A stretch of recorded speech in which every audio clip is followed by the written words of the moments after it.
નમસ્કાર મિત્રો, સ્વાગત છે તમારું આપણી આ યુટ્યુબ ચેનલમાં જેનું નામ છે ગુજરાતી જીકેની જમાવટ.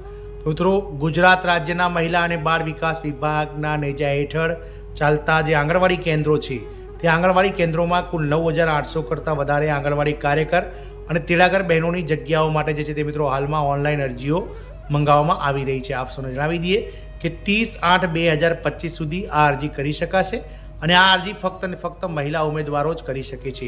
તો આજના વિડીયોમાં આપણે વિગતવાર જાણીએ કે મિત્રો કઈ વેબસાઇટ ઉપર આ અરજી કરવાની રહેશે, અરજી કરવા માટે મિત્રો કયા કયા ડોક્યુમેન્ટ જોશે અને મિત્રો કઈ રીતે અરજી કરી શકાશે તેને લઈ અને વિડીયોમાં વિગતવાર ચર્ચા કરીશું. કારણ કે ઘણા ખરા લોકોને મિત્રો અરજી કરવાની જે છે તે તકલીફ પડતી હોવાથી આજના વિડીયોમાં આપણે જાણીએ કે ઓનલાઈન અરજી જે કાર્યકર તેડાગર બહેનો માટે મિત્રો તમારે કરવાની છે તે કઈ રીતે કરવાની છે તેને લઈને વિડીયોમાં વિગતવાર ચર્ચા કરીએ. તો વિડીયોના અંત સુધી આપ બન્યા રહો.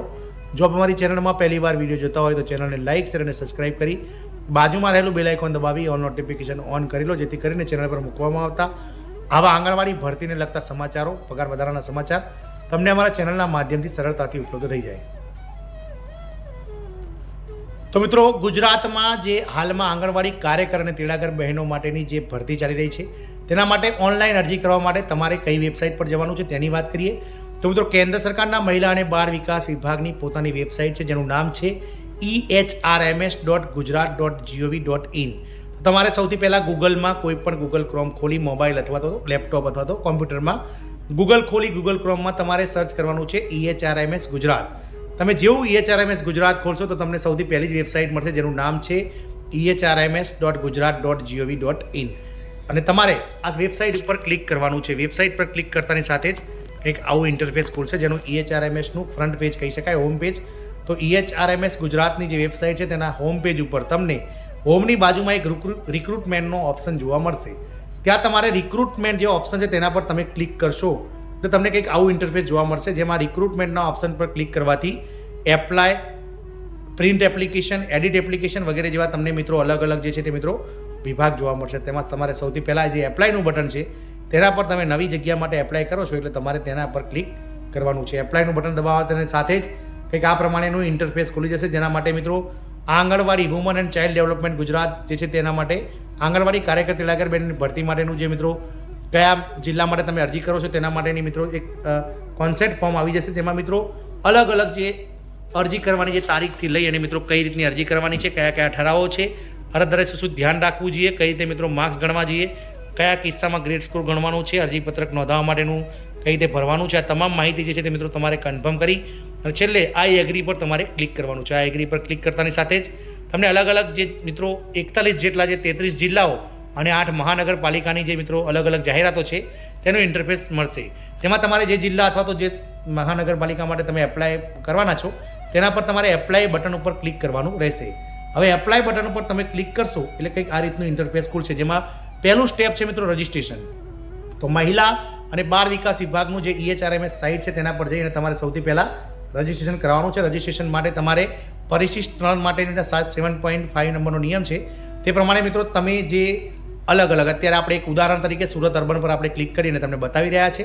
તો તમારે મિત્રો જે જિલ્લા માટે તમે અરજી કરો છો તે જિલ્લો, ત્યારબાદ તાલુકો, તમે જે શહેર અથવા ગામ માટે અરજી કરો છો તે આંગણવાડી કેન્દ્રો તેમાં ખુલશે, કયા કયા આંગણવાડી કેન્દ્રો છે તે. ત્યારબાદ તમારે કાર્યકર અથવા તમારું પૂરું નામ અંગ્રેજીમાં અને ત્યારબાદ ગુજરાતીમાં પણ ટાઈપ કરવાનું છે. તમારી જાતિ, તમે સ્ત્રી, જગ્યા તમે કઈ જગ્યા માટે એટલે કે આંગણવાડી કાર્યકર અથવા તેડાગર બંનેમાંથી કઈ જગ્યા માટે અરજી કરો છો તે ક્લિક કરી મોબાઈલ નંબર, ત્યારબાદ કેપ્ચન નાખી અને તમારે મિત્રો ઓટીપી જે છે તે તમારે તમારા મોબાઈલ નંબર પર મોકલવાનો છે. ધ્યાન રાખશો તમારું નામ જે છે તે મિત્રો અંગ્રેજી અને ગુજરાતી બંનેમાં તમારે લખવાનું છે. આ તમામ માહિતી જે છે તે કમ્પલસરી આપવાની છે. ઓટીપી મિત્રો તમે આગળ મોકલશો એટલે ઓટીપીનું તમારો ઇન્ટરફેસ ખુલશે. ત્યારબાદ ઓટીપી તમે જેવો નાખશો મોબાઈલ પર આવ્યા બાદ ત્યારબાદ સબમિટ કરીને તમારે આગળ વધવાનું છે મિત્રો. જેવા તમે સબમિટ પર આગળ વધશો એટલે તમારો એક અરજી નંબર મિત્રો ક્રિએટ થઈ જશે. આ ઉદાહરણ તરીકે આપણે એક અરજી ફોર્મ ભરેલ છે તેનો એક અરજી નંબર છે અને તમારા મોબાઈલ નંબર પર જે છે તે તમારો આ અરજી નંબર આવી જશે.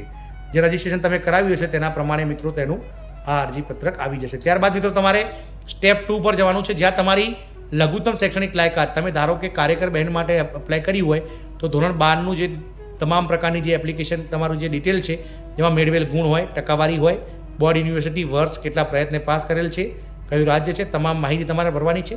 અથવા તો તમે ધોરણ 12 સિવાય જો ધોરણ 10 પછી કોઈ AICTI માન્ય 2 વર્ષ કે બધાનો ડિપ્લોમા કોર્સ કર્યો હોય તો તેના વિશે મિત્રો તમારે પૂરી માહિતી નાખવાની છે અને નેક્સ્ટ બટન પર ક્લિક કરવાનું છે. ત્યારબાદ મિત્રો ધોરણ 12 પછી અથવા ઓછામાં ઓછા પછી ધોરણ 12 પછીનો જો તમે કોઈ પ્રી PTC અથવા સ્નાતક કોર્સ કરેલો હોય તો તેની મિત્રો તમારે ડિટેલ નાખવાની છે, જેમાં તમારે જે અભ્યાસ કર્યો હોય તે સિલેક્ટ કરવાનું છે, તેના સેમેસ્ટર કેટલા છે તે સિલેક્ટ કરવાના છે, બોર્ડ યુનિવર્સિટી વર્ષ તેમજ રાજ્ય સિલેક્ટ કરી નેક્સ્ટ કરશો એટલે તમને મિત્રો અલગ અલગ જે તમારા સિલેક્ટ જે સેમેસ્ટર છે તે સેમેસ્ટરના માર્ક્સ નાખવાનું કહેવામાં આવશે.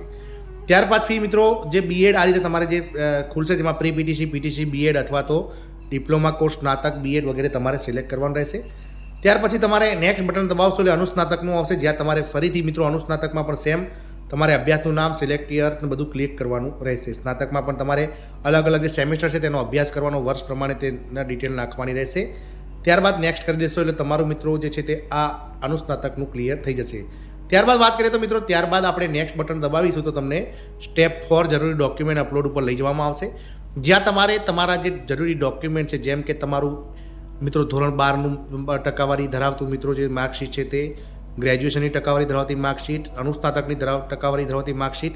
જો તમે કોઈ કેટેગરી માટે એપ્લાય કરો છો શરૂઆતમાં તો તે કેટેગરીનો જાતિનો દાખલો, ત્યારબાદ મામલતદાર દ્વારા આપવામાં આવેલું છેલ્લા 6 મહિનાથી વધારે જૂનું ના હોય તેવું રહેઠાણનો પુરાવો, સ્વઘોષણાપત્ર વગેરે જેવા જે ડોક્યુમેન્ટ છે તે PDFમાં મિત્રો તમારે સરખા બનાવીને સ્કેન કરી અને અપલોડ કરી દેવાના છે. ત્યારબાદ તમે મિત્રો સબમિટ કરશો એટલે તમારું ફોર્મ આપોઆપ સબમિટ થઈ જશે. તો આ રીતે મિત્રો બહેનો આ ફોર્મ તમારે ભરવાનું છે ઓનલાઈન. તમારા મોબાઈલથી પણ તમે EHRMS ગુજરાતની જે વેબસાઇટ છે EHRMS.gujarat.gov.in પર જઈ અને તમે આ રીતે ફોર્મ ભરી શકો છો. જય હિન્દ, અસ્તુ.